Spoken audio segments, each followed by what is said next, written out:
شکریہ اے دینی مدارس، شکریہ اے دینی مدارس، شکریہ اے دینی مدارس تو۔ السلام علیکم ورحمۃ اللہ وبرکاتہ۔ وعليكم السلام ورحمة الله وبركاته. كيف حالك يا أخي؟ أنا بخير وعافية. العيد مقبل فكيف ستسافر؟ أسافر بالحافلة المكيفة.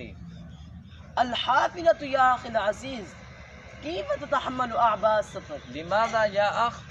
الحافلة مريحة خاصة في هذه الأيام. سفرك طويل ومقاعد الحافلة ضيقة جدا. أسافر أيضا بالقطار ولا أتبع. بأية حافلة تسافر عادة؟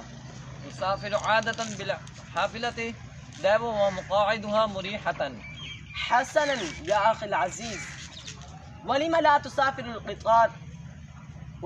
سفر القطار ممتع ومريح.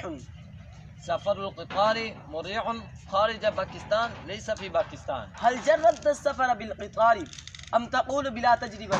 نعم، سافرت مرة فقط وما رجعت جديدا كثيرا. هذا يحدث في بعض الأحيان. لا بل سمعت لا يجد ولا ينطلق على الموعد. حسنا يا أخي العزيز، وماذا رأيت سوى هذا؟ يكون مكتظا بالمسافرين. حسنا، أتمنى أن تكون بخير وعافية دائما. آمين ولك مثل ذلك.